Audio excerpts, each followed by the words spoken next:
Eu sou Lima, eu sou coach, eu sou associado da ICF aqui no Brasil, sou também headhunter, mas tenho essa atuação como coach, e fui RH da Petrobras também nos longínquos anos 90 do século passado.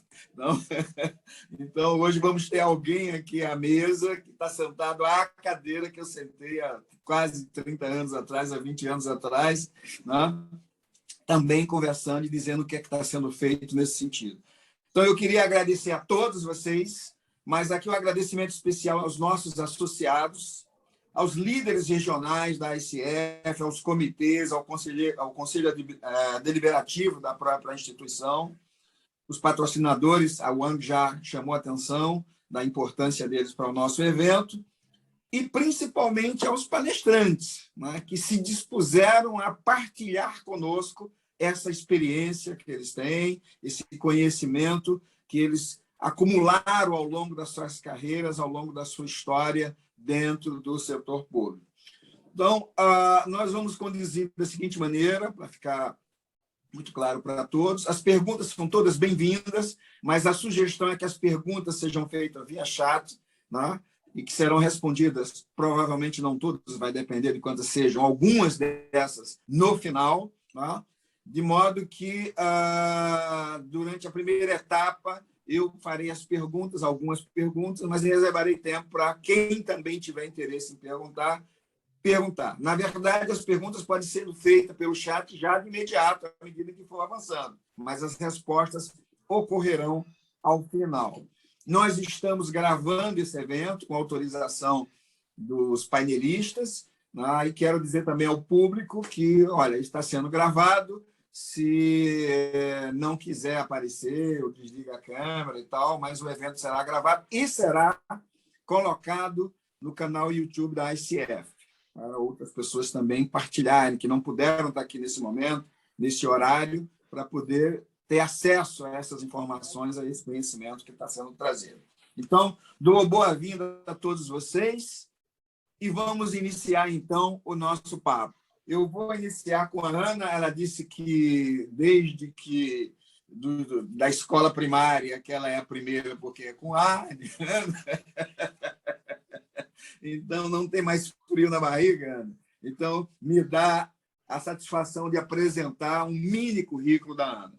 A Ana Cláudia é secretária de Gestão de Pessoas do Tribunal Superior Eleitoral, tendo ocupado cargos de liderança na área de pessoas, no TST, no Supremo Tribunal Federal, no Conselho Superior de Justiça do Trabalho e no Ministério Público Federal.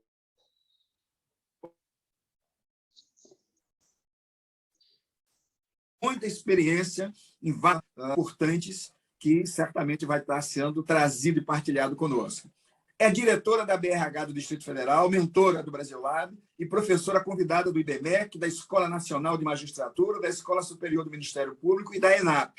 Então, uma larga experiência também como professora, né? E tem uma formação com MBA em Gestão Estratégica de Pessoas, em Psicologia Positiva, Psicologia Organizacional e do Trabalho, e é coach profissional, com algumas especializações, coach ontológico, coach de carreira, etc. Desculpa, Ana, fazer um currículo tão simplificado da sua bela trajetória, mas não temos tanto tempo para dispor, então peguei esses pontos. Se você achar que tem alguma coisa que mereça ser chamada a atenção na sua fala, você acrescenta. Ana, você será a primeira a falar, então eu vou te fazer a pergunta que eu vou fazer a todos os outros. Fala da tua experiência sobre coaching, não só nesse órgão que você está agora, mas nesses órgãos todos que você passaram. Óbvio que a gente gostaria de entender mais do TSE, porque você está agora mais recentemente, mas vale a pena entender, né, o que é que está acontecendo em relação a coaching em todas essas entidades governamentais que você passou. Palavra com você, Ana. Deixa eu só aqui. Deixa. Então tá, gente, boa tarde. Bom dia, né? Boa tarde. Bom dia. Agradeço muito o convite, me sinto muito honrada de estar aqui compartilhando e aprendendo, né? Eu acho que esse é o nosso papel. Bom, Lima, eu vou falar assim, eu estou mais tempo aqui no TSE, né? Onde eu tive mais contato com essa questão do coach, mas eu vou dar uma passeada aí pelos outros órgãos, né, também. Mas hoje, o que acontece no TSE, né? Há uns 10 anos atrás, na área de gestão de pessoas, a gente fez uma formação. Como é que começou no TSE essa questão do coach, né, organizacional? A gente fez uma formação para uns 10 profissionais da área de gestão de pessoas, né? E a ideia inicial era munir mesmo de conhecimento, as práticas e ferramentas para usar na área de desenvolvimento de pessoas, né? Para a gente poder desenvolver as pessoas, acelerar o seu desenvolvimento. E a ideia era que a gente pudesse, não, no primeiro momento, não éramos nós a sermos os coaches das pessoas no tribunal, né? Era a gente poder usar isso nas nossas práticas, nos nossos dia a dia, porque a área de gestão de pessoas, né, gente, é uma área que ela lida diretamente com os servidores, com gestores, e ela faz muito uma escuta qualificada, ela tem um atendimento para orientação de carreira. Então, a ideia era que a gente pudesse, né, conhecer um pouco mais sobre coach e ajudar, né, as pessoas com o conhecimento e com as ferramentas. Só que, o que aconteceu, né? Quando a gente, depois dessa formação, algumas pessoas começaram a usar muito isso na orientação de carreira. A gente tinha uma área, temos uma área, né, que trabalha com essa questão de orientar a carreira das pessoas ali dentro, é muito procurada, é uma área muito procurada, e a gente viu ali um grande nicho para a gente começar a desenvolver, né, e a vender, digamos assim, os nossos serviços, né? E aí a gente começamos, então, no TSE, o coach de carreira, né? Foi quando começamos. Geralmente as pessoas começam pelo coach da liderança, né? E no TSE, não. A gente viu que ali a gente tinha mais entrada, né? Na liderança, a gente ainda achava que estava mais difícil a gente conseguir isso. Então, ali a gente éramos mais demandados. Então, e aí, até hoje, a gente faz muito essa questão do coach de carreira com os servidores, especialmente, né? Então, esse serviço a gente atende nessa área. E aí, o que a gente fez para entrar com a gestão? Na outra área, né, na parte estratégica, a gente desenvolve, porque a gente tem um programa de desenvolvimento gerencial, né? Então, a gente faz um assessment, a gente tem as questões do plano estratégico, e aí a gente colocou, né, que no programa de desenvolvimento gerencial, que seria depois, a gente tem uma avaliação gerencial no tribunal, né? Os gestores são avaliados. E aí, na avaliação gerencial, a gente, no PDI, né, nesse programa de desenvolvimento do gestor, né, no seu plano de desenvolvimento individual, a gente recomendava a questão dos coaches. Então, alguns aceitavam, outros não, porque a gente ainda viu que tinha uma resistência, mas aqueles que aceitavam, a gente começou, então, a trazer isso para dentro como mais uma estratégia para desenvolvimento e aceleração desse gestor, das suas habilidades, dos seus pontos fortes, né? E aí a gente começou a trabalhar com a gestão. Depois de um tempo, a gente verificou que tinha algumas dificuldades do gestor com os coaches internos, né? Porque hoje, assim, no serviço público tem muito isso, né? Hoje eu trabalho numa área diferente, amanhã eu estou te atendendo, mas amanhã você vira meu chefe, né? Lá não há demissão, né? Você sai de um cargo, vai para o outro, você sai de uma área, vai para outro, e isso foi uma das dificuldades que a gente teve, né? E depois eu vou falar mais um pouquinho sobre isso. Então, a gente mudou a estratégia e a gente começou a contratar empresas ou pessoas para fazer a parte do coach dos executivos. Então, o coach dos executivos, eles não são feitos por pessoas do tribunal, tá? São feitos por coaches de fora. E aí, andamos um pouco mais, a gente tem uma área que atende equipes, né, que fazem team building, que fazem diagnóstico. Então, a gente hoje também tem esse team coach, né, o coach para equipes. Então, esses são os 3 pilares que a gente tem no tribunal, né? Um coach voltado para a carreira, então, mais para os servidores. A gente tem o coach de equipes, né? Então, as equipes demandam, né? A gente trabalha diagnóstico, trabalha ferramentas de fortalecimento dessa equipe. Então, a gente tem o coach de equipes, também feito por servidores, né? Formados em coach. E o coach da liderança, que esse não é feito pelas pessoas do tribunal, que esse é feito por coaches contratados, né, de fora.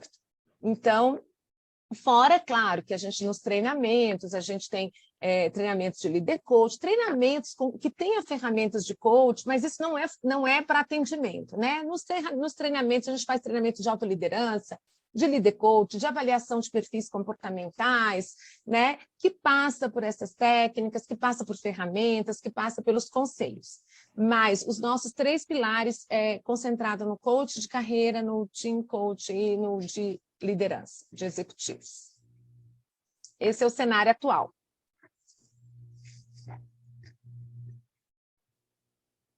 Eu não estou te ouvindo, Lima. Você está no mudo, Lima.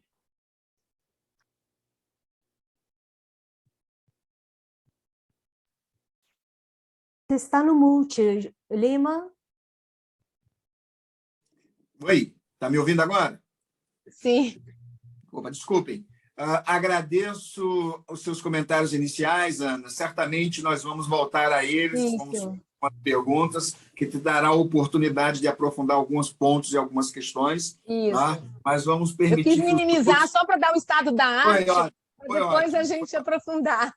Você já abriu, mostrou as janelas por onde a gente pode entrar nas nossas perguntas e nas nossas questões. Muito obrigado.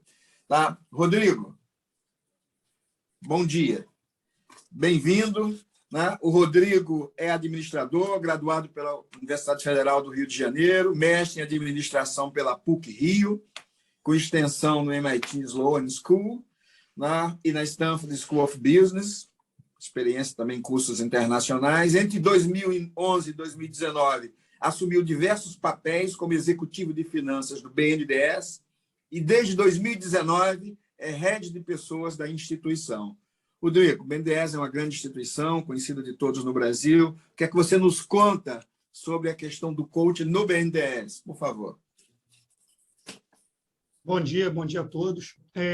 A gente está começando uma jornada muito bacana aqui dentro do BNDES em termos de experiência de coaching, tá? Mas eu queria, antes assim, de falar um pouquinho da experiência de coaching, falar um pouquinho do que a gente... Por que ele é tão importante, tão central dentro da nossa estratégia de desenvolvimento, tá? O que a gente sempre se pauta aqui dentro das nossas discussões no time de pessoas. O BNDES, que é uma instituição ímpar dentro do Brasil, como é que a gente pode contribuir para potencializar, maximizar o impacto que a gente entrega lá na ponta, lá na última milha? Melhorar a vida do cidadão ali no Nordeste, melhorar a vida do cidadão que está lá na Amazônia, como é que a gente melhora entrega mais, apoia mais a formação bruta de capital fixo ali para promover progresso industrial, como é que a gente entrega resultado lá na ponta e muda a vida dos brasileiros. E aí o que a gente chega à conclusão é que mais importante do que a estratégia é a cultura, tá? Tudo, no final das contas, ele volta aqui, a gente dá a volta e a gente chega de novo na cultura organizacional. Tá? E a cultura organizacional, eu acho ótimo a gente ter um painel como esse para falar de experiências no setor público. Ela é um desafio ainda, talvez, mais difícil do que no setor privado. Né? A gente tem ali a nossa cultura, né, de segmento público bastante arraigada, e se a gente vai se manter protagonista, tá, no Brasil, a gente vai se manter, né, na fronteira, né, do conhecimento, na fronteira da excelência técnica e na fronteira da excelência executiva para entregar esse impacto que o Brasil espera da gente, a gente precisa estar o tempo todo aprendendo a aprender, se reinventando. Tá? E eu acho que o coaching ele ajuda a gente demais nisso. Tá? A gente tem hoje um programa extensivo de coaching para os executivos do C-Level, tá? E para os superintendentes do BNDES. E a gente tem uma coisa muito interessante, que os nossos chefes de departamento, que são executivos de altíssima senioridade, eles também estão abarcados dentro do programa de coaching, todo ele feito por pessoas externas. eu acho que a gente, dentro do setor público, tem que estar aberto para oxigenar um pouquinho, fazer um coaching e uma mentoria interna, ele tem um valor, ele é importante, mas a nossa experiência é trazer essa visão de fora, nos ajuda a oxigenar um pouquinho os nossos próprios conceitos e preconceitos como instituição pública. Tá? E depois a gente pode até aprofundar, mas a gente tem uma coisa interessante, né? A gente tem fornecedores diferentes para o C-Level e para os chefes, e a grande diferença, a qualidade é excepcional dos dois, mas a gente tem uma plataforma tecnológica intermediando esse contato do coaching, agendamento, propósito, feedback do coaching com os chefes de departamento. Então, como você bem falou, né, eu cheguei para esse mundo do RH em 2019, o que me traz algumas vantagens e algumas desvantagens, né? Acho que talvez entre duas vantagens que tem é um ar de surpresa que eu tenho de aprendizado constante, né?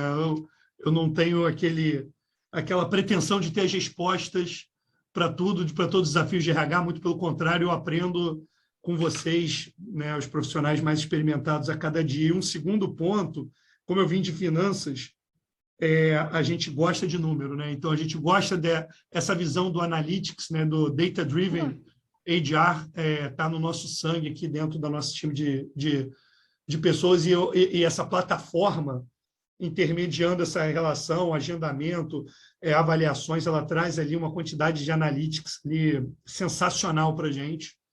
Tá? Mas eu queria que o meu depoimento, assim, nessa minha primeira intervenção inicial, até para a gente poder ter tempo aí para as perguntas, respostas e provocações e as nossas trocas, é que eu acho o coaching, tá, essencial como uma ferramenta de desenvolvimento organizacional.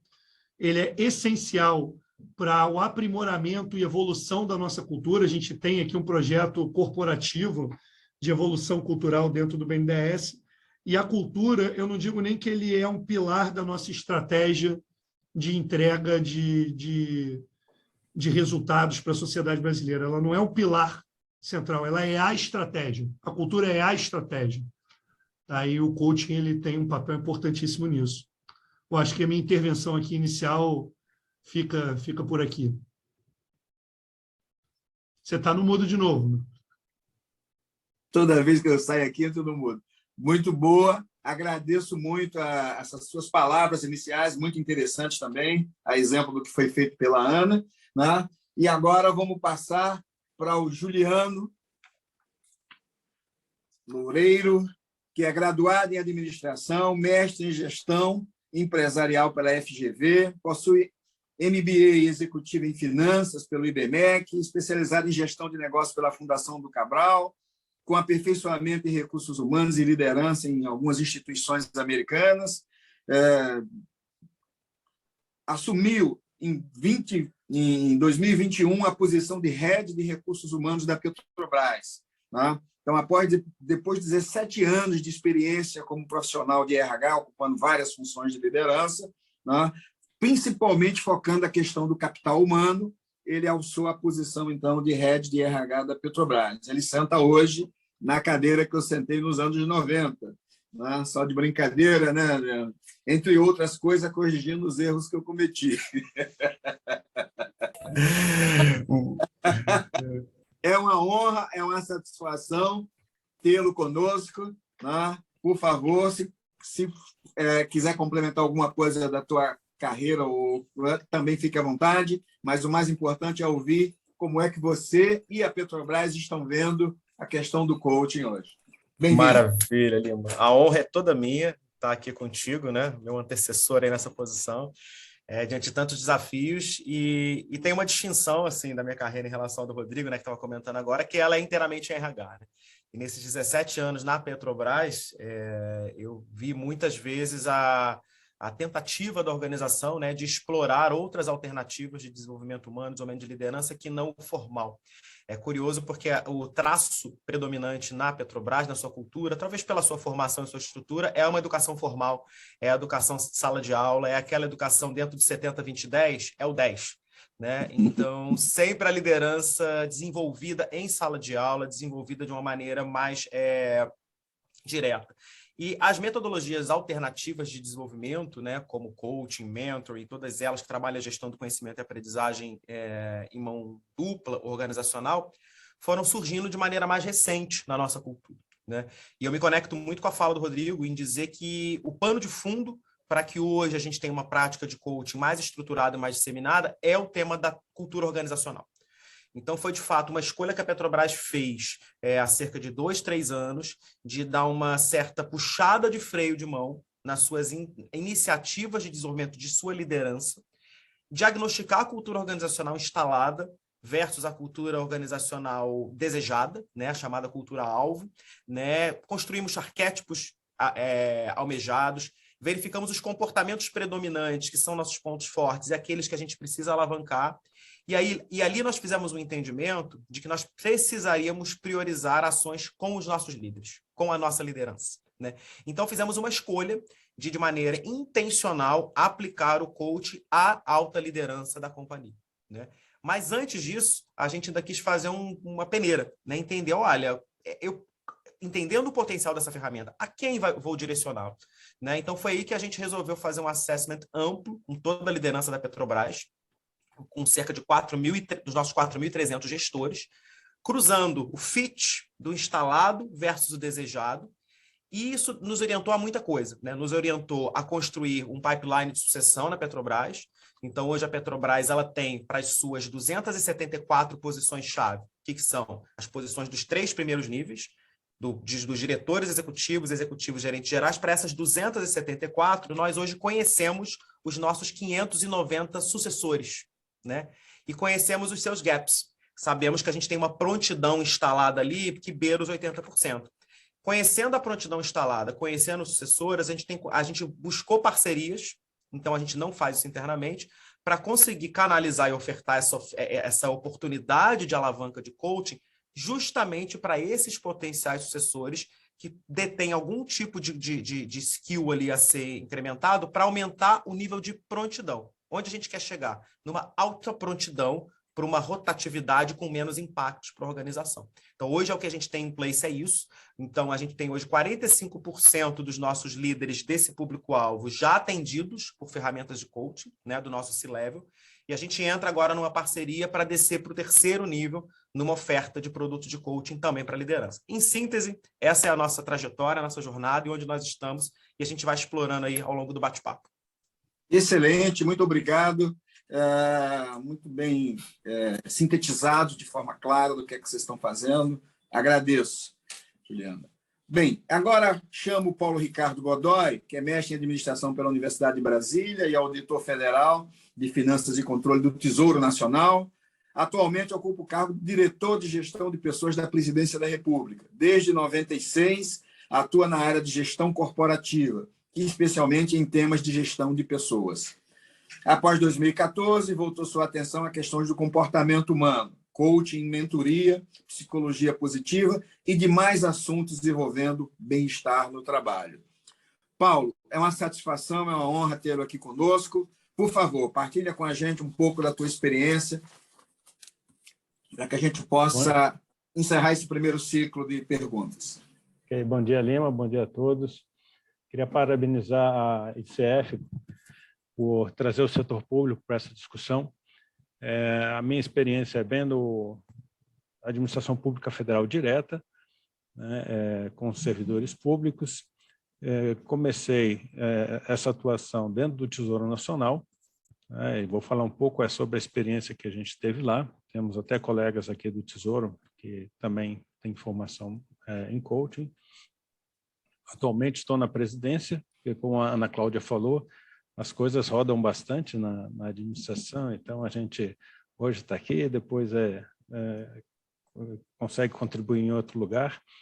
Então, o nosso trabalho no Tesouro Nacional começou em 2016, ganhando corpo até 2019. Com a pandemia, houve uma mudança de forma de trabalho, o que, de certo modo, interrompeu um pouco a trajetória, em que nós temos que nos redescobrir, nos adaptarmos a um novo formato de trabalho. mas nós temos aí alguns bons desafios, né, para a administração pública, porque, de alguma forma, o próprio órgão central tem tratado o coaching como uma possibilidade, inclusive para a atuação de coaches internos. Eu concordo com a questão de que os coaches internos, eles, para alguns postos, eles têm tem uma criticidade, né? Mas se a gente quer atender a todos os servidores, eu vejo nos coaches internos uma possibilidade muito grande. E até fazendo um convite, uma provocação à Ana Cláudia, né? Porque o coach interno, quando a gente fala, né, do coach interno, a gente está falando sobre a possibilidade de remuneração, inclusive, pela gratificação por encargo de curso e concurso, que foi possibilitado, né, pela administração pública, e que essa prática ela pode ser inter-órgãos, né? Então, eu posso ter um coach externo, no entanto, servidor público. E o que mais me chama a atenção num debate como esse, num painel como esse, é justamente a possibilidade da gente atingir a esfera federal, estadual e municipal. Se a gente pegar quantos coaches que se formaram no Brasil e quantos estão dentro da administração pública, a gente vê um potencial muito grande de transformação da sociedade. Como o Rodrigo falou, nós temos como meta entregar produtos para a sociedade. E quanto mais funcionais, quanto mais bem-estar nós tivermos no trabalho, melhor serão as nossas entregas. Então, o nosso trabalho, eu aqui, vamos dizer assim, dentro da Presidência da República, olhando o mapa como um todo, né, olhando toda a administração, eu vejo que nós temos aí um espaço para um fórum de discussão entre servidores públicos muito importante, né, para que a gente possa desenvolver, tanto na parte técnica como ética, né, as melhores bases como a ICF nos apresenta. Então, basicamente é isso. Estamos trabalhando para o Tesouro retomar, estou à disposição para a gente retomar o programa lá, que tem já 6 pessoas formadas lá dentro, né, mas também ampliar para outros órgãos, inclusive o Tribunal, o Judiciário tem saído na frente nisso, né? TSE, TJDF, STJ, então colocar nosso apoio a todos eles para que a gente discuta mais esse assunto. Obrigado, Paulo, pelos seus comentários. Interessante ver as experiências que estão acontecendo em níveis diferentes e de formas diferenciadas, mas todas evoluindo e todas com a mesma premissa. A premissa de que o coach ajuda no crescimento e desenvolvimento humano. Eu acho que essa é a questão central que está por trás de tudo isso. Eu vou fazer uma segunda pergunta para vocês, que é a seguinte. Na verdade, o primeiro foi mais uma abertura, agora é uma pergunta mesmo. Apesar de quase todos vocês aí terem vivido internamente dentro do ambiente público, estatal, o que é que vocês consideram que é diferente em falar de coach dentro do mundo estatal e do mundo privado? Qual é a percepção de vocês, mesmo não tendo vivido eventualmente o mundo privado, que diferenças deveriam ser observadas quando se fala de coach no mundo das empresas públicas, dos órgãos públicos, etc. Ana, posso começar com você de novo?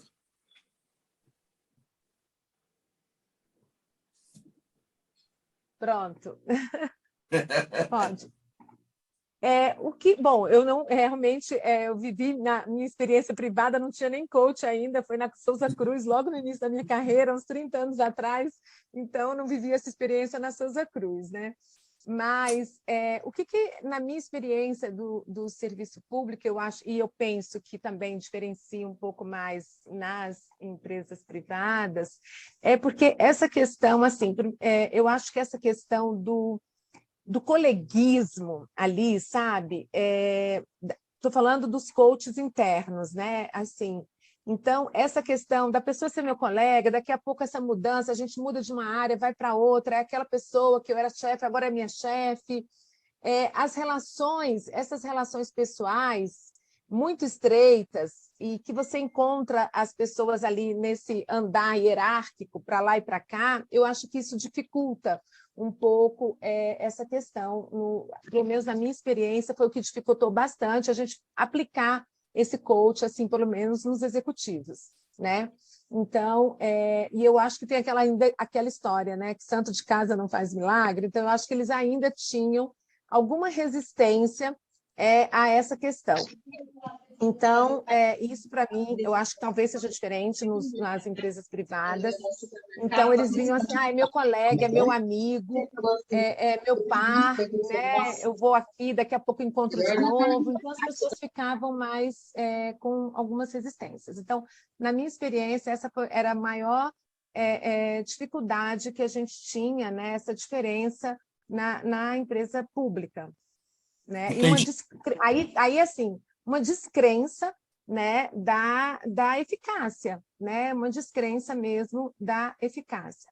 E eu percebo também que, muitas vezes, no serviço público, a gente até fez um trabalho nesse sentido, porque ele era desconectado dos resultados estratégicos, né? Então, eu acho que assim, o olhar da empresa privada ele é muito focado, muito maior nos resultados do que nas empresas públicas. E isso, claro, vem mudando, graças a Deus, né? Mas quando a gente começou lá atrás, ainda, né, é uma questão ainda que estamos caminhando para esse olhar mais de uma cultura de resultados. Então, ele ficava desconectado da estratégia. Então, quando desconectava da estratégia, você parece que não conseguia mensurar e verificar os resultados, a eficácia daquilo, né? Coisas que hoje a gente já está caminhando para isso, né? Já é um indicador estratégico, já faz parte do indicador da organização, já está dentro, como os colegas falaram aí, da cultura, dos indicadores, né? Obrigado, Ana. Rodrigo, o que é que você acha que é diferente? Eu vou aderir aqui a uma fala do Juliano, tá? Que dentro do 70-20-10, se você pegar organizações com a característica como tem o BNDES, como tem a Petrobras, a gente vai... As pessoas procuram 10, né? A gente tem uma cultura muito tecnicista. Então, quando as pessoas vão procurar formas de se capacitar e de se atualizar, o primeiro instinto, eu vou falando aqui por parte do BNDES, é ele procurar um curso de pós-graduação, um mestrado, um doutorado. Se você pegar aqui, assim, se eu andar aqui no corredor, você passa por 2 doutores e 5 mestres. É essa cultura, né, que a gente tem no setor público, no BNDES, então, né, essa cultura de excelência técnica é muito arraigada. Então, eu vou dizer até o seguinte, tá, que, num primeiro momento, a gente teve que fazer, isso talvez seja um pouco diferente da... Tem alguém aqui com áudio aberto. Tem alguém... Opa. Mas é que o Gustavo consegue mutar? Ok, Rodrigo, acho que agora foi. Vamos lá. Vamos ver. Me mutaram, mas eu desmutei. Mas aqui a gente teve um desafio, quando a gente começou o programa aqui nosso de coaching, de sensibilização da importância, tá? E ontem eu tive uma conversa muito legal com o chefe de departamento, assim, uma conversa informal, em que ele falou, poxa, Rodrigo, quando eu entrei no programa, foi meu superintendente pediu para eu entrar e tudo mais, eu não botava fé nenhuma. Foi essa a frase dele. Não botava fé nenhuma, e eu vou dizer assim, achei que era uma coisa meio fluffy, e eu adorei, e isso mudou a forma como eu encaro o meu papel como líder, tá? Então, eu acho que tem um desafio de cultura no setor público, de entender que o coaching ele é um instrumento com uma capacidade de promover um crescimento profissional, um crescimento executivo, e que isso sim, como a Ana disse, né, é capaz de se conectar com o planejamento estratégico e potencializar nossa capacidade de entrega de valor para a sociedade. Eu acho que esse é um desafio da gente criar essa consciência dentro do nosso corpo executivo. O corpo executivo, normalmente, como é que você vira um executivo dentro de uma empresa com uma cultura dessa? Sendo um excepcional técnico. Então, você trazer para dentro da consciência desse excepcional técnico, de que ele também tem um outro componente que ele precisa desenvolver, comportamental executivo, é um desafio para a coisa começar a funcionar. Acho que uma contribuição aqui minha é essa. Excelente. Muito obrigado. Juliano, e Petrobras? Então, Lima e demais colegas, é muito similar, né, a nossa realidade, não à toa, muito oportuno estarmos aqui juntos conversando. Eu percebo dentro de uma cultura instalada dentro desse modelo público, né, primeiro uma certa resistência, né, a expressão fluffy que o Rodrigo traz aqui eu ouço com certa frequência, né, mudada depois da experiência que eu me submeto, né.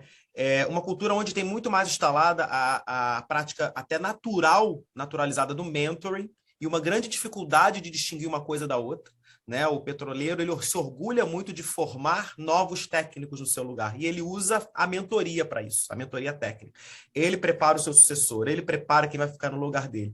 E entender que o coaching é um pouco diferente disso, que o coaching é uma outra abordagem, uma outra metodologia que está focada em carreira, está focada em liderança, está focada em alguém que não necessariamente domina tecnicamente o que você sabe, né? E vai te fazer provocações e te perguntas para te levar a algum lugar, tira um técnico, doutor ou mestre, que isso não nos difere do banco do BNDES, da sua zona de conforto. Como assim? Né? Um profissional não tão aprofundado naquela minha técnica, na minha temática, conseguirá me levar a um ponto de mudança. Então, isso eu acho que eu vejo de diferente da iniciativa privada. E um outro ponto que acaba sendo até uma provocação, eu percebo muito forte hoje na iniciativa privada e se aplicando também na nossa cultura, a questão do protagonismo de carreira do profissional. Nesse aspecto, o que eu vejo? Eu vejo na iniciativa privada os profissionais buscando o coaching, ainda que às suas próprias custas, né? Buscando o seu desenvolvimento. E ainda vejo instalada na administração pública a expectativa da oferta. O que me será ofertado? Quando que eu terei acesso a isso? E da isonomia, e da prática de ser ofertada para todos. Quando no setor privado eu vejo a pessoa buscando e a organização ofertando para poucos. Então, são as duas coisas que eu percebo de mais distinção quando eu dialogo aí com meus pares do setor privado. Muito bom, muito bom. Obrigado. Paulo, e você?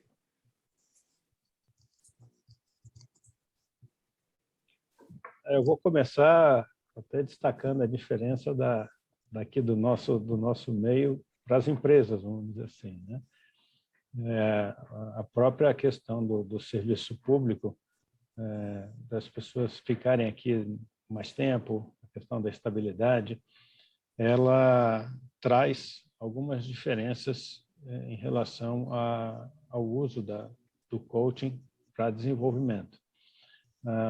O protagonismo pela carreira, muitas vezes a expectativa dos servidores é de que alguém faça isso por elas, né? Isso pode dificultar muito o próprio processo de coaching se ele entender que alguma coisa tem que vir de fora.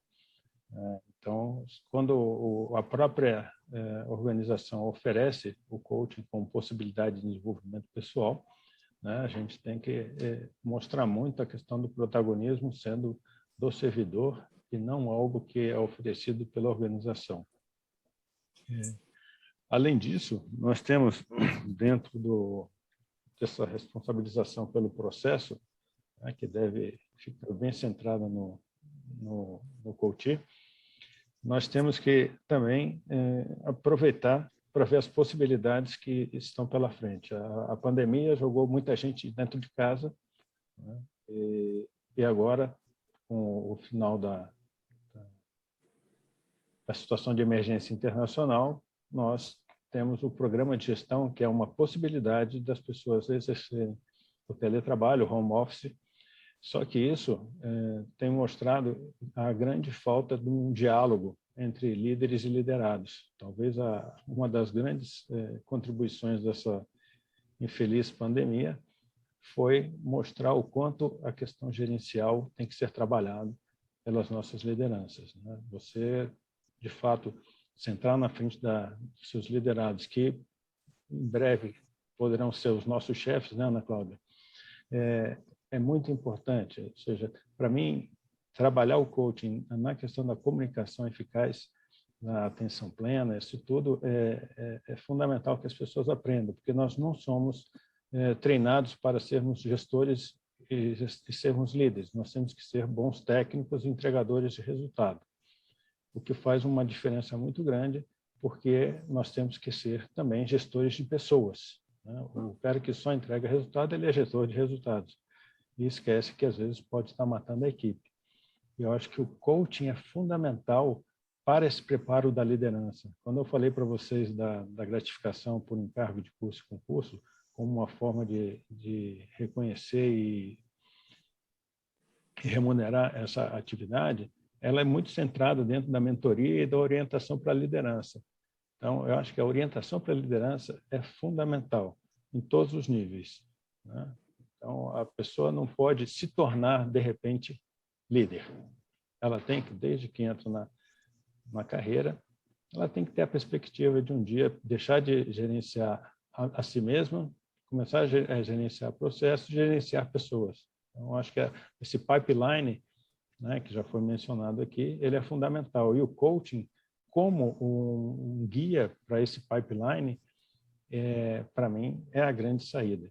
Mas, assim, resumindo, né, nós temos de diferença justamente que as pessoas entram no serviço público e vão ficar, né, e vão rodar. Então, o coaching ele vem diferente justamente por essa questão da estabilidade que a gente tem dentro do serviço público. Obrigado, Paulo. Gente, tem uma questão que sempre é discutida quando se fala de coaching, que é a qualificação, a qualidade do coach, né? A preparação do coach, a questão ética do coach, etc. Isso é fundamental. E isso nós sabemos todos que termina, às vezes, misturando coisas de natureza diferente, né? E chamando tudo com o mesmo nome, às vezes. Como é que vocês... Essa é uma pergunta para a gente muito importante, ouvir a experiência de vocês. Como é que vocês abordam a questão da qualidade do coach quando vocês buscam um coach no mercado para trazer um coach para fazer? Eu vou, Ana, se você me permitir, mudar um pouco a ordem para não ficar muito repetitivo. Eu vou começar com o Rodrigo. Rodrigo, você poderia responder essa? Claro, claro. Bom, essa questão, acho que da qualidade, ela é essencial, tá? E mais do que isso, ela é essencial, inclusive, para a gente vencer o ceticismo inicial que a gente teve, tá?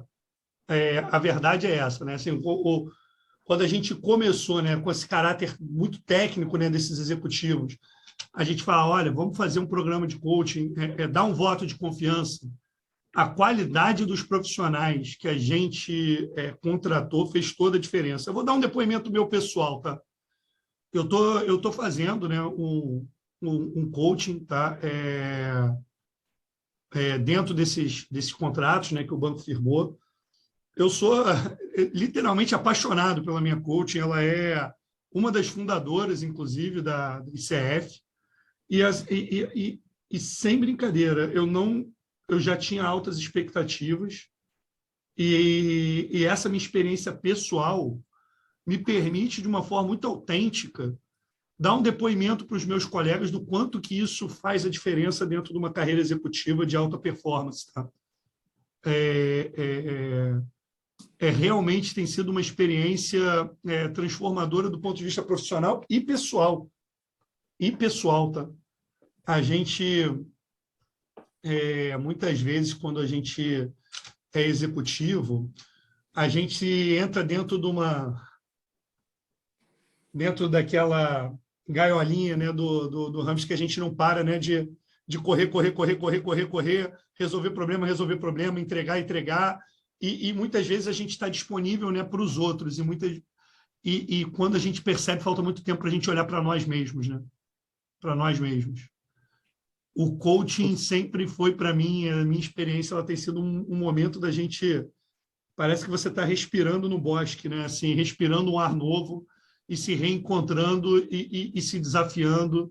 e trazendo reflexões que são muito importantes para vocês e que, se não fosse aquele momento, se não fosse a provocação daquele profissional, se não fosse ele, muitas vezes, pegando pela mão e te conduzindo, você não chegaria ali no alto de uma colina que te permite olhar para trás e olhar para frente com mais clareza. Tá? Então, acho que a qualificação, acho que a segurança dos padrões éticos dos coachings, eu acho que a ICF tem um papel muito importante nisso.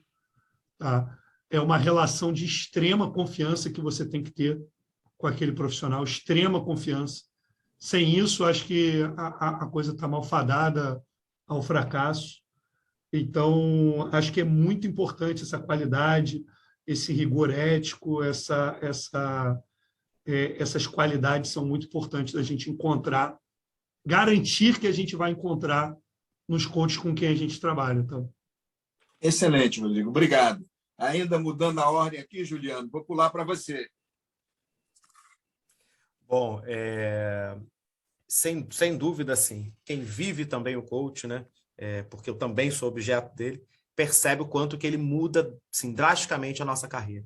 Né? Já que é a hora dos depoimentos, eu também assim, sou apaixonado pela minha coach, que não está aqui assistindo a gente, mas assim, e combino com ela, geralmente, para começar as segundas pela manhã, porque eu vejo como que isso muda assim, todo o seu mood da semana, né? E a sua forma de encarar os desafios que virão pela frente. E eu percebo que assim, a qualidade e até mesmo a neutralidade, eles são muito importantes, né?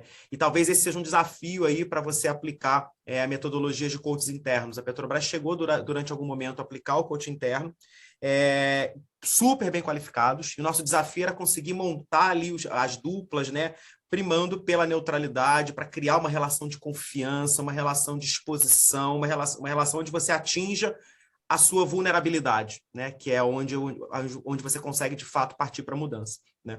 Então, hoje, eu não tenho dúvida de dizer que isso é algo de extremo valor ao buscar uma experiência de coach, que você busque qualificação do seu parceiro. A Petrobras trabalha hoje com parceiros qualificados, né? E, assim, exigimos muito dessa qualificação, porque a gente sabe que a gente acredita que não é um bate-papo. A gente acredita que não é algo superficial. A gente acredita que tem ciência por detrás, né? Que tem estudo, que tem pesquisa. Né? Então, tudo que tem ciência, estudo e pesquisa, a gente tem usado da profundidade que a Petrobras tanto valoriza, né? Para a sua área técnica de engenharia, para dizer o seguinte, olha, não será, então, um engenheiro ou um geólogo, com todo respeito a eles, que conseguirão te provocar da forma como você precisa. Eu preciso de um profissional que estudou a neurociência, que estudou a psicologia, que estudou as vertentes do comportamento humano e que ele consegue, então, te fazer as provocações de mudança. Então, a qualidade tem sido um drive assim,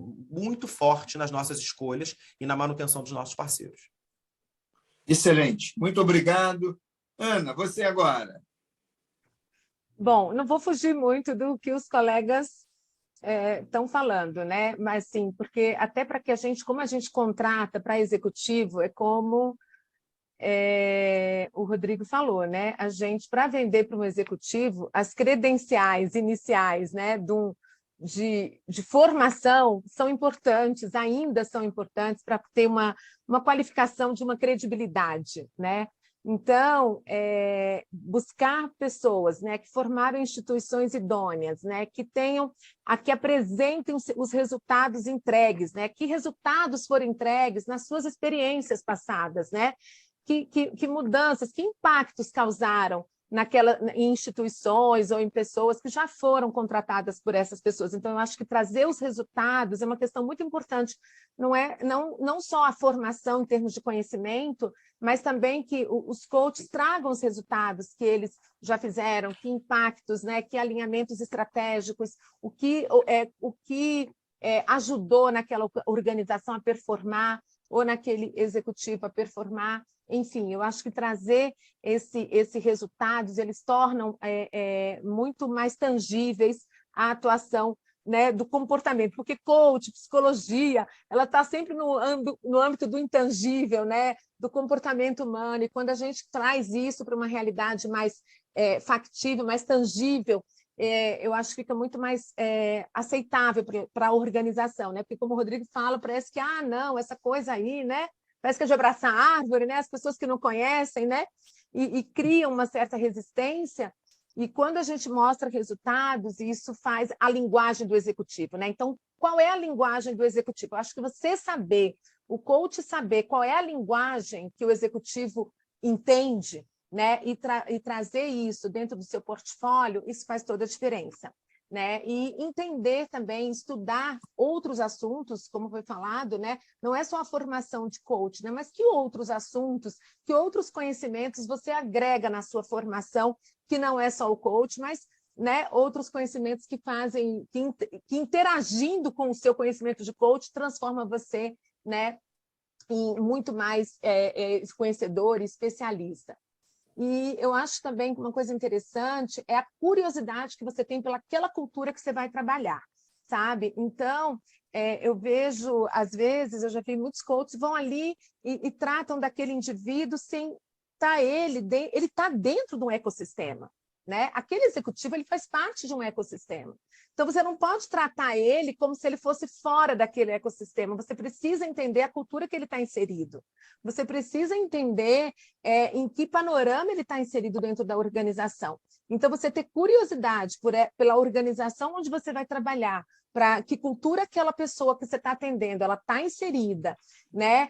E isso é muito importante, porque senão você trata o indivíduo de uma forma isolada dentro da cultura dele. Então, conhecer a cultura ali, né? Ter essa curiosidade para entender a organização, quais são, como são as linhas ali dentro daquela organização, quais são os jogos que existem daquela organização, eu acho que traz um acréscimo muito interessante para o coach. Excelente. Obrigado, Ana. Paulo, e a sua visão? Vamos lá. Aqui a gente começou toda a nossa trajetória do coaching contratando justamente coaches externos, principalmente para os secretários e subsecretários, né? Então, como já falaram muito bem Rodrigo, Ana Cláudia e Juliano, eu vou sair para uma coisa diferente, vou pegar uma tangente que é na qualificação do que seriam os nossos potenciais coaches internos. Porque o critério que eu tenho que ter para a contratação de alguém de fora, eu tenho que passar e tenho que intensificar na formação do que seriam os coaches internos. E aí eu vou ficar com duas palavras, que é o cuidado com a confidencialidade, né? Porque uma coisa que saia de uma sala de atendimento, ela acaba com o programa inteiro, né? Então, as pessoas terem a confiança de que ali elas estão num lugar seguro, mesmo dentro de uma empresa, mesmo diante de um colega, que um dia pode ser o chefe dele, né? Acreditar na questão ética daquele coach que está ali naquele momento, num diálogo de coach-coachee e não de colegas de trabalho, é fundamental. A confidencialidade, se ela tiver uma falha, ela acaba com todo um programa. A questão da neutralidade é um exercício que a gente tem que ter antes da pessoa começar a pensar em atuar como coach interno. Porque se ele não souber fazer a diferença entre os momentos, né, também pode comprometer todo o processo. Então, a qualificação, para mim, ela tem que ser baseada em escolas acreditadas por instituições como a ICF, né, que é muito mais preocupado nas suas auditorias com questões éticas e técnicas, e não de oferecer cursos. Então, nós temos aí a preocupação com o coach, com ele como responsável pelo processo. Então, passar isso para quem deseja atuar como coach interno é fundamental. Então, eu assino abaixo o que foi falado pelo Rodrigo, pelo Juliano e pela Ana Cláudia, em termos de contratar um coach de fora, mas, principalmente, se há pessoas que têm a noção do comportamento de cidadania organizacional e, com base nisso, ele deseja ser para o colega um auxiliar, né, no seu atingimento de metas, eu acho fundamental que ele se preocupe muito com a qualificação. Muito bom. Muito bom. Obrigado a todos vocês. Excelentes os comentários. O pessoal está gostando muito de ouvir a experiência de vocês, as mensagens que vocês estão passando. E aí eu vou fazer uma pergunta que vem do pessoal que está ouvindo, dos participantes, que é, obviamente, uma curiosidade, até porque tem coaches aí assistindo, né, vocês, ouvindo vocês. Então, a Solange Malaguti faz a seguinte pergunta: como é que vocês, quando contratam um coach externo, né, obviamente, como é que é o processo? Como é que vocês fazem isso? Tá? Pessoas queriam entender um pouco melhor isso. E aí, ainda continuando o esquema de rodízio, Juliano, você começa com essa? Começa sim, tirando aqui o microfone. Engraçado porque assim, a gente viveu uma experiência de transição, né? A gente aplicou uma contratação direta em dado momento, conectada à cultura, né? Por toda uma fundamentação criada ali e com argumentos bastante sólidos para que fosse, mas precisamos transicionar de parceiro. E assim, a experiência de troca de coaching foi uma dor assim enorme para os executivos. Eu quero o meu coach, eu quero a minha coach. E aí eu vi um desafio que a gente tem enquanto organização pública, porque nós nos deparamos com a necessidade de uma licitação, né, onde conseguimos aí trazer parceiro de altíssima qualidade, e a gente está resgatando agora essa sensação de perda, né? Então nós fizemos um segundo ciclo via licitação, mas é um desafio a que a gente está sujeito, né? Porque a perenidade ali daquela relação, ela se coloca de alguma maneira um pouco abalada, né? Dado as limitações que você precisa ter. Óbvio, você consegue até mesmo numa modalidade como essa, a Petrobras ela é sujeita a uma modalidade de licitação um pouquinho diferente, né? Pela sua natureza jurídica, mas você consegue trazer parceiros de excelente qualidade ainda assim, né? Aí é um desafio para você preparar esse certame de forma que você consiga delimitar bem os critérios de quem vai trabalhar contigo. Ótimo, ótimo. Obrigado. Ana?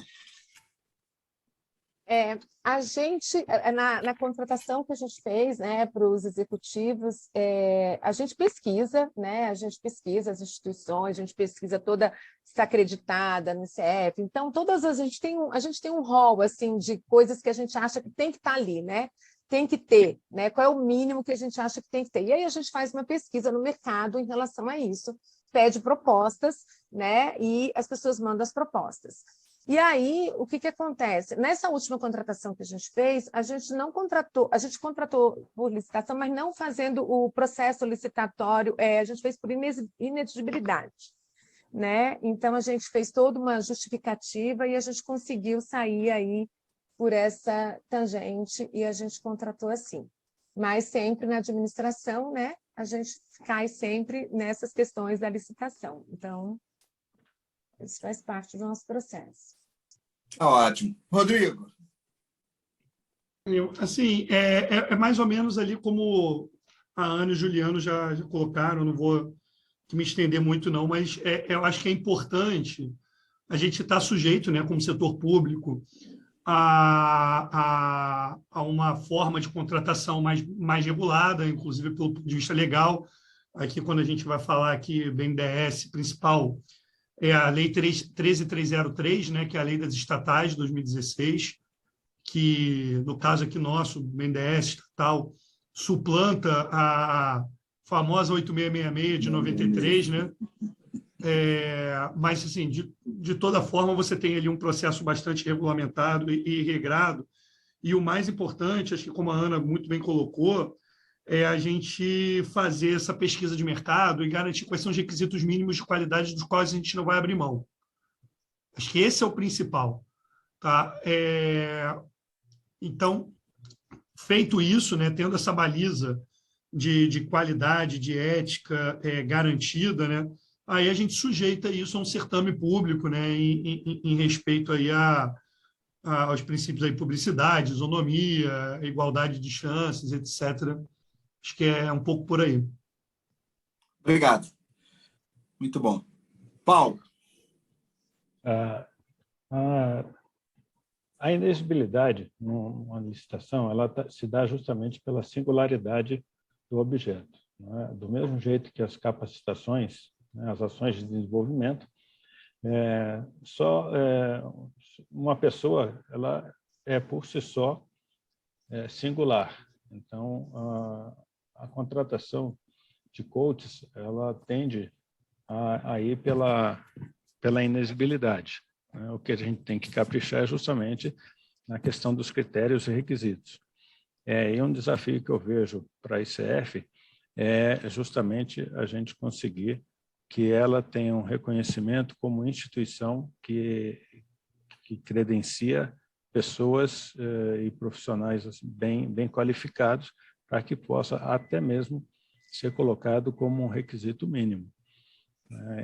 Mas, enfim, a contratação ela tem que ocorrer justamente pela experiência, pela economicidade, né? Mas não dá para ser definitivamente por menor preço e outros critérios de licitação. Ótimo. Obrigado. Obrigado pelos comentários que vocês fizeram, as respostas. Ainda temos algumas perguntas aqui, mas eu vou fazer uma rápida provocação para vocês e depois eu volto para as perguntas dos nossos colegas que estão nos assistindo. A pergunta é a seguinte: se um colega de vocês, de um órgão público, de uma empresa pública, fosse iniciar um programa de coaching, qual é a sugestão que você daria? Quer dizer, por onde começar? O que ele deveria ter atenção? Fala um pouco sobre isso. Quer dizer, assim, olha, eu sugiro começar por aqui e ter cuidado com isso e isso. Paulo, eu vou começar com você, para você ser o primeiro nessa sessão agora. Ok. Olha, uma das coisas é falar um pouco sobre como que aconteceu lá no Tesouro. Né? A atuação ela começou no meio da hierarquia de cargos. Né? A gente tem, na administração pública, a questão dos cargos comissionados, DS de 1 a 6, em natureza especial, e os atendimentos começaram no nível 3 e 4, ou seja, coordenadores gerais e coordenadores. Isso propiciou que os resultados dos processos tivessem uma boa influência nos liderados abaixo dessas pessoas e e reflexos também na relação deles com os superiores.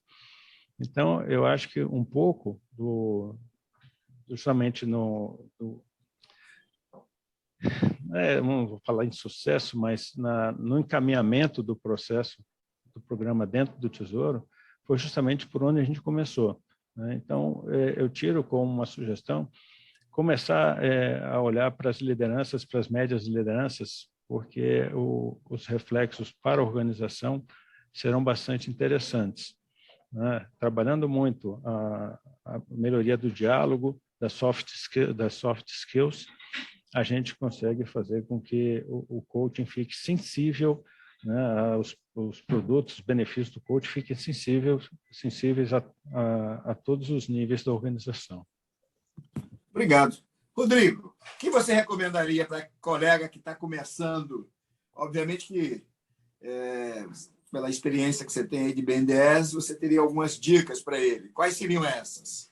Olha, a gente, como eu disse, a gente ainda está bastante mais no início do que os colegas, né, nessa jornada de coaching, mas eu vou compartilhar aqui um ponto que eu acho que foi importante aqui para a gente. Tá?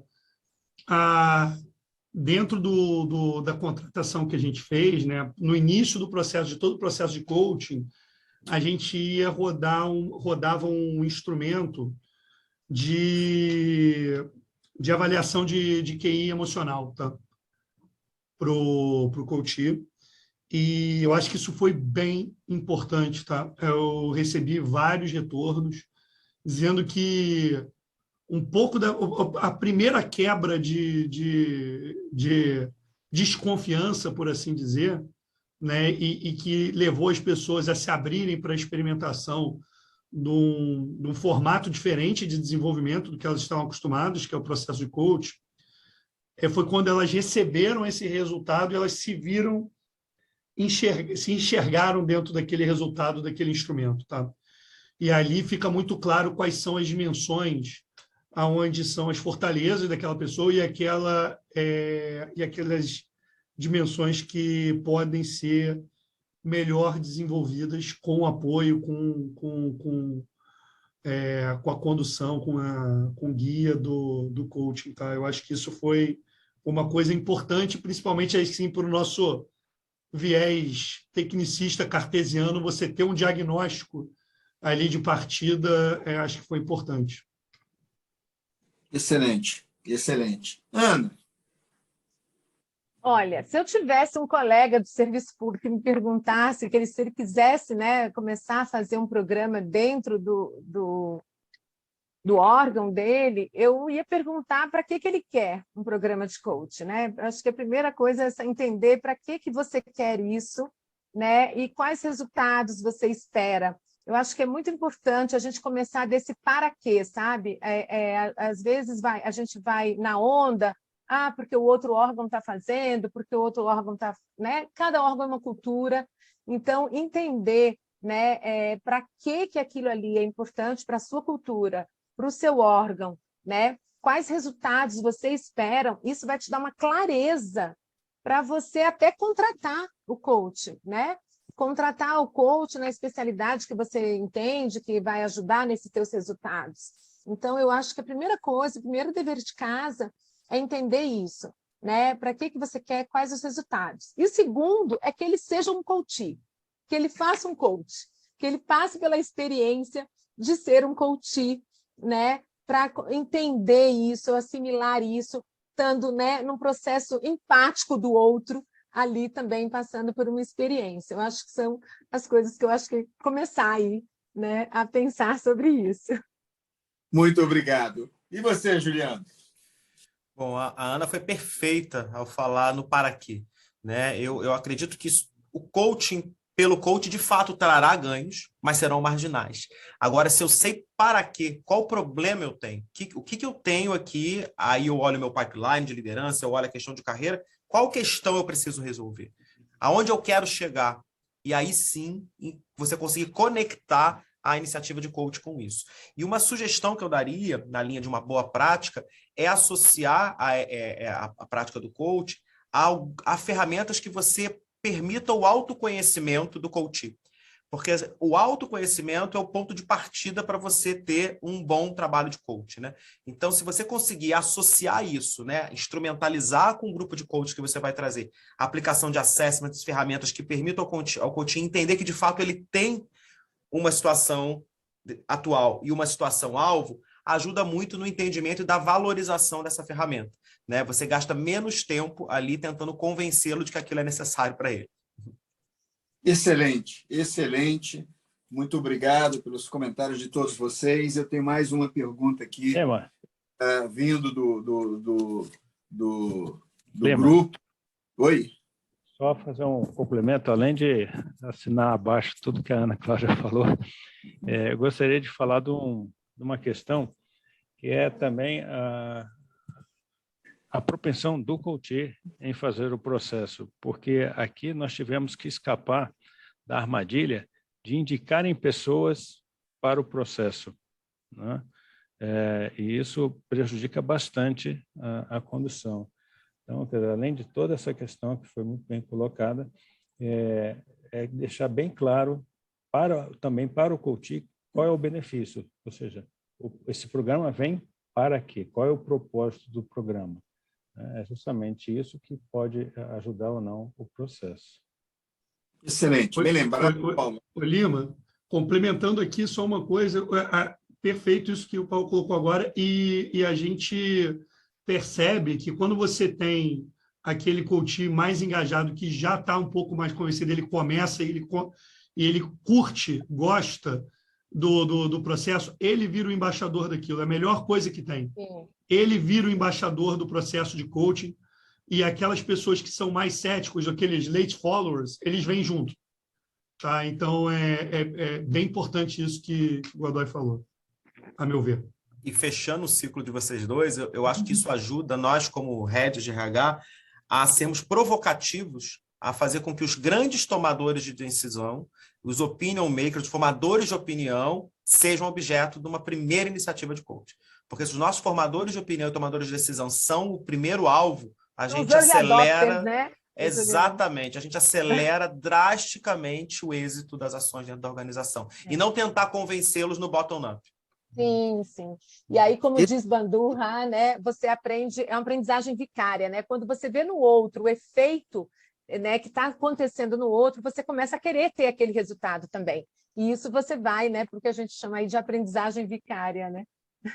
Olha, muito bom, foi excelente essa rodada aí, todas foram, mas essa, assim, vocês se superaram, porque trouxe realmente boas sugestões para quem está querendo começar, pontos de atenção, e vocês esbarraram numa pergunta que foi feita aqui pela Solange Musa e que, de alguma maneira, vocês já esbarraram nela, mas eu vou mesmo assim fazer, porque eu acho que dá espaço para explorar um pouco mais. Em empresas públicas, ou principalmente em órgãos públicos, às vezes, alguns programas interessantes não começam no topo da organização, né? Começam no nível médio, começam em unidades operacionais e vão migrando depois. E, às vezes, vai dando tanto sucesso que contamina, vai contaminando, ela fica meio que bottom-up em vez de ser top-down, né? E termina funcionando. Mas a pergunta da Solange é a seguinte: como é que vocês têm lidado com isso? Como é que o topo dessas organizações, né, tem visto essa questão do coaching? Né? Tudo bem, vocês estão trabalhando ali no nível do pessoal que está com potencial, que vai ocupar posições, que vai lá. E em cima, a pergunta dela, no fundo, é essa: como é que o topo tem reagido? Seja diretoria, seja gerências no nível mais alto, seja chefes em níveis mais altos. Como é que se dá essa percepção dessas pessoas em relação a esses programas? Vamos lá? Rodrigo, você começa? Começo. Bom, aqui eu tenho que dizer que eu sou um felizardo, tá? Porque a pessoa com quem eu tive aqui o prazer e a honra de suceder na posição aqui que eu ocupo hoje, a Ângela Lins, ex-diretora do BNDES, ela é uma entusiasta, tá? Do ferramenta de coaching, tá? Ela mesma, né, já certificada para tal. E o nosso presidente também, então, o Montesano também é um entusiasta da... Então, a gente tem, vamos dizer, tivemos aí nessa largada os 2 melhores embaixadores que poderíamos ter para impulsionar o programa, tá? E o que o Juliano falou é muito importante, no sentido de que aqui dentro por exemplo, dentro do BNDES, mas acho que no setor público isso é bem importante, a gente ter os embaixadores corretos, né? Uma hora que você pega aquelas pessoas que são as mais admiradas, as mais reverenciadas, né? A pessoa não está naquela posição de carreira executiva à toa, a gente tem aqui uma questão de meritocracia bastante forte aqui dentro do BNDES. Essas pessoas que chegam lá são realmente aquelas que, durante anos e anos, de forma consistente, elas se destacaram. E essas pessoas vocalizam de que mesmo uma pessoa com aquele nível de senioridade, mesmo com aquela pessoa com aquele nível de experimentação, se beneficiou de uma experiência de ser coach, eu acho que isso para a gente depois conseguir cascatear isso para outros níveis da organização é muito valioso. Obrigado. Ana? Eu entendo assim, lá no tribunal, quando a gente começou dos 2 lugares, né? Quando a gente trouxe carreira, a gente começou mais do bottom-up, né? Trazendo a questão da carreira do servidor, né? E não necessariamente do executivo. Para chegar no executivo, a gente foi trabalhando mais para ele entender isso. Então, assim, mostrando, né, começou como uma executiva pediu para a gente, né? E a gente aproveitou aquela oportunidade que ela pediu para que a gente pudesse ali traçar a sementinha. E assim a gente fez, e hoje faz parte, né, do programa de desenvolvimento gerencial, né, dos gestores, enfim. E hoje a gente não tem mais essa cultura de resistência que a gente já teve no início. Então, foi bem aí o que o Rodrigo trouxe, né? Então, assim, uma embaixadora, né, par, porque a ideia é que, assim, o par com o par contamina mais, né? Então, assim, o RH falando é sempre um papel do RH, mas quando você vê o seu par, né, tendo benefícios, tendo resultados, você começa a se incomodar, porque você também gostaria de ter aqueles resultados e aqueles benefícios. Então, a gente trouxe ela para ela poder divulgar, para ela falar, ela deu uma palestra, ela contou o case dela, a experiência dela. Então, a gente trazer, eu entendo que para trabalhar com executivos, você tem que trazer os pares para que eles possam falar das suas experiências e dos resultados que eles alcançaram com aquilo. Então, a gente trouxe ela para fazer esse trabalho, né?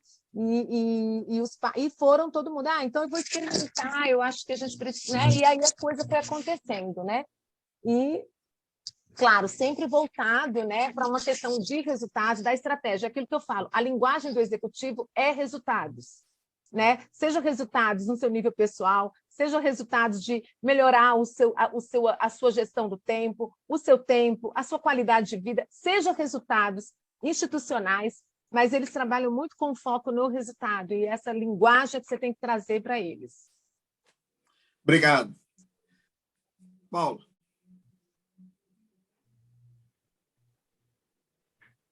Desculpa. Eu me perdi aqui, Lima. Passa para o Rodrigo. Me relembra a pergunta, por favor. Tudo bem, vamos passar para o... É o Juliano agora, né, se eu não me engano. Sou eu. Vamos lá. Então, assim, como é que tem sido, né, a acolhida aí das diretorias, né, da administração a essa prática? Pelo fato de ter sido nosso público-alvo, muito positivo, né?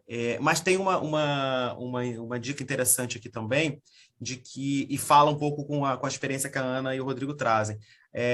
Nunca foi algo que se colocasse de maneira obrigatória, né? Foi algo que foi oferecido a essa autoadministração, ciente das limitações de tempos e outras prioridades, e a gente percebeu que a adesão, ainda que parcial, depois ela se tornou quase total pelo fator influência, né? Então, às vezes, a nossa tentativa de fazer o perfeito, de conseguir uma adesão de 90% de um board ou 90% do público para dar o ponto de partida, não é necessário, né? Então, se você conseguir começar numa camada com uns 20%, eles vão criando o fator influência, e isso aconteceu exatamente conosco, né? Eu percebi que um público que era um pouco mais pé atrás, um pouco mais assim, foi sendo influenciado pela lateralidade e fez com que a gente tivesse expandido, né? Então, objetivamente, tem sido muito positiva, e inicie com aquilo que você tem. Não espere iniciar com tudo. Perfeito. Paulo, deu para compreender aí? Comece pequeno, eu acho que tem que começar pequeno também, sabe? Como isso que o Juliano falou, é isso aí. Então, eu vou só repetir o testemunho que eu dei, que a gente começou pela média gerência. Nós tínhamos já feito um trabalho só com os secretários e subsecretários, e ficou lá em cima. Quando a gente trabalhou na média gerência, teve um boca a boca, vamos dizer assim, né? Tanto para cima quanto para baixo, e aí é que a gente conseguiu, de fato, um patrocínio verdadeiro da cúpula do Tesouro Nacional, falando que aquilo era válido. Então, o próprio processo de proposta de programa acompanhou isso, de sair do micro para o macro, né? Inclusive, nós mencionamos no nível supra, justamente quando as organizações pudessem estar partilhando as suas experiências, ou seja, o que nós estamos fazendo aqui. Quando uma organização ela demonstra bons resultados, ela acaba gerando uma curiosidade de outras organizações e permite que a gente tenha um painel como esses, falando sobre como que a gente enfrentou desafios, como que a gente está tendo bons benefícios provenientes do coaching. Excelente, muito obrigado a todos vocês, excelente a contribuição, é muito bom ver o setor público se movimentando nessa direção, com várias iniciativas no sentido do coach, mas nós vamos ter que encerrar, ainda tinha algumas perguntas. Tem ainda um sorteio a ser feito, eu incentivo vocês a permanecerem eu vou devolver daqui a pouco a palavra para o Ang, que ela vai conduzir o sorteio, e temos também uns formulários de avaliação e um formulário para requisitar créditos, né, para a educação continuada para aqueles que são da ICF. Então, sugiro que vocês continuem aí, mais pouquinhos minutos até encerrando, mas eu não gostaria de encerrar sem deixar um dever de casa para vocês. Sei que vocês são pessoas ocupadas, mas se no final de semana pensarem sobre isso, manda um e-mail, um WhatsApp para a gente. Nós, como a ICF, como uma instituição preocupada com o desenvolvimento do coach, com o desenvolvimento das pessoas, temos várias iniciativas. Se vocês imaginarem ou lembrarem ou pensarem em algo que a gente devesse estar fazendo e não estamos, por favor, nos avise. Olha, tem uma sugestão para vocês que a gente vai analisar com todo carinho. Então, é uma coisa para os palestrantes aí, para que eles possam refletir sobre isso. E, assim, o agradecimento é enorme. Vocês deram uma contribuição grande, as pessoas gostaram muito, as pessoas que estão nos assistindo adoraram ouvir os comentários, e é bom ver a crença no que vocês estão fazendo e na certeza de que o que está sendo feito é no bem da sociedade, né? E é sempre isso que a gente busca como instituição, e particularmente na instituição pública. Muito obrigado, Ang. Bola com você. Então, pessoal, por melhor que seja o painel, tem que chegar ao final alguma hora, né?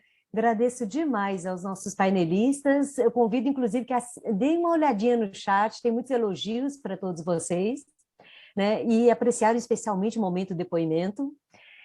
Bom, e prosseguindo, então, para o sorteio, José Lima, a Ana está de sobreaviso, vou compartilhar a tela para mostrar o livro que nós vamos estar sorteando de uma patrocinadora, da Use Coaching. É este livro, Torrentes de Emoção, o equilíbrio entre o um e o todo. Então, por favor, José Lima, nos dê um número entre 1 a 50, rapidinho, sem pensar muito.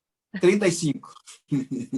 Será seguindo a lista, tá? Que a Ana está olhando, né? Conforme aparece para ela na tela. Então, estou te aguardando, Ana, para dizer para a gente quem é o Felizar. E lembrando, gente, quem puder, preencha o quanto antes, tá? O formulário para receber o certificado. Todos têm acesso ao certificado, mas para a rede da ICF é especialmente importante, porque as credenciais para renovar precisam de ter uma educação continuada, unidade de educação continuada, participando de eventos como este e outros conteúdos oferecidos pela ICF. Então, quem tiver em vista a renovação, já vai colecionando certificado e organiza uma pasta, porque na hora H a gente precisa de horas e não tem, viu? Mas o certificado é acessível a todo mundo. Pois não, Ana? O número sorteado é a Rose. Ok, então, Rose, está na sala, por favor, rapidinho, se puder, nos coloque aqui no chat os seus contatos para que a gente possa entrar em contato? Ou entre em contato depois conosco. Ah, tudo bem. E último recadinho, pessoal, essa semana está intensa, tem muitas programações, acabei de colocar ainda no chat os últimos de hoje, mas tem, ao longo da semana, até sexta-feira, várias programações. Não deixem de participar, inclusive do debriefing no final, no painel final, sexta-feira de tardezinha. E muito obrigada a todos os participantes. Então. Grande abraço a todos, muito obrigado. Tchau. Grande abraço, pessoal. Claro. Bom dia a todos. Gente, Muito obrigado, ótimo dia. Painel. Obrigado. Juliana, Obrigado, hein? Paulo, um Obrigado, prazer estar com excelente. vocês. Tchau. Obrigada.